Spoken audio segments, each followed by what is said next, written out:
this week marks the 65th anniversary of the Supreme Court's unanimous decision in Brown versus Board of Education.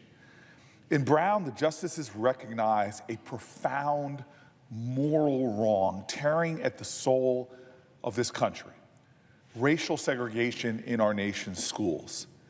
They held fast to the principle inscribed above the entrance to the Supreme Court: equal justice under law. And they appealed to a self-evident truth, but not yet realized by our founding documents, that equal means equal. Of course, the Supreme Court's decision in Brown didn't stand alone. We needed civil rights activists like Thurgood Marshall, who had built towards this moment to carry the torch forward. We needed a Congress and a White House that would enshrine protections for civil rights, voting rights, and housing rights into law. We needed courts nominated and committed to this principle that racism and white supremacy could no longer hide behind the shield of law. And most of all, we needed the power of the people, fiercely demanding equality. Students like the Little Rock Nine, who courageously, in the face of state-sponsored hostility, walked through the doors of Little Rock Central High School to jeers and taunts and threats. People like John Lewis, who marched and bled on the Edmund Pettus Bridge in Selma. Folks like Goodman, Cheney, and Schwerner, who lost their lives together in the pursuit of justice. And leaders like King, who pointed us to the mountaintop. But Brown v. Board isn't confined to the history books. The fight for equality and civil rights still continues to this day. Much of this hard-earned progress, unfortunately, almost tragically, is being rolled back. And now, staggeringly, many judicial nominees for the Trump administration have refused to say whether they believe Brown v. Board was even rightly decided. They can't even affirm the most basic and fundamental principle of American law. One judicial nominee is set to receive a floor vote this week, Wendy Vidder. She not only refused to say that Brown was correctly decided, but even suggested at the time that it was perhaps the wrong decision. And the nominee for the second highest job at the Justice Department, Jeffrey Rosen, refused to say whether Brown was rightly decided, even though he would oversee the Solicitor General and day-to-day operations of our federal prosecutors. The principle underlying Brown is more than a foundation of our legal system. It's also the foundation of democracy. It goes to the heart of one of our deepest ideals in our nation, that we are a nation where equal means equal. The principle underlying Brown is sacrosanct. It is not something that we in this era, this day and age, should be leaving up to question or even debate. And so, Madam President, I'd like to take a moment today to read from the Supreme Court's landmark ruling in Brown versus Board of Education. This decision wasn't just written for lawyers or students at law school. It was written for the American people making the case for equal justice under law. So here we are. Brown versus Board of Education of Topeka, Kansas. Mr. Chief Justice Warren delivered the opinion of the court. And I quote, "These cases come to us from the states of Kansas, South Carolina, Virginia, and Delaware. In each of these cases, minors of the Negro race, through their legal representatives, seek the aid of courts in obtaining admissions to public schools of their community on a non-segregated basis.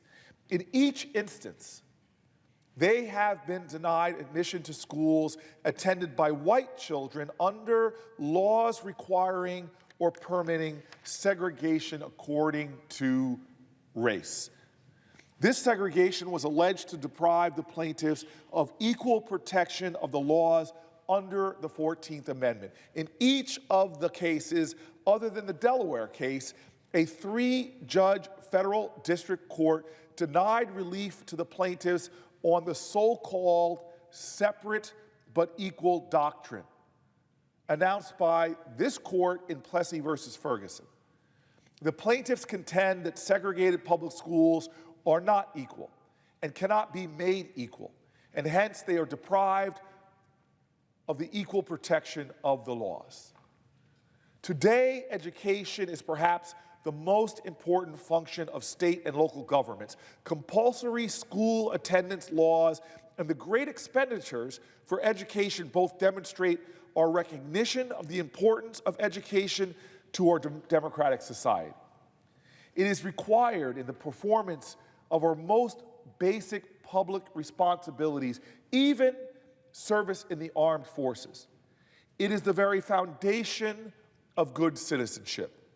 Today, it is a principal instrument in awakening the child to cultural values, in preparing him for later professional training, and in helping him to adjust normally to his environment. In these days, it is doubtful that any child may reasonably be expected to succeed in life if he is denied the opportunity of education. Such an opportunity, where the state has undertaken to provide it, is a right which must be made available to all on equal terms. We come then to the question presented: does segregation of children in public schools solely on the basis of race, even though the physical facilities, and other tangible factors may be equal, deprive the children of the minority group of equal educational opportunities? We believe it does.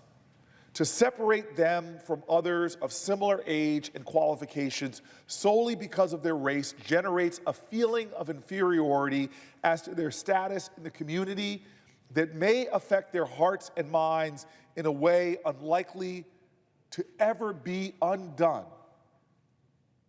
We conclude that in the field of public education, the doctrine of separate but equal has no place. Separate educational facilities are inherently unequal.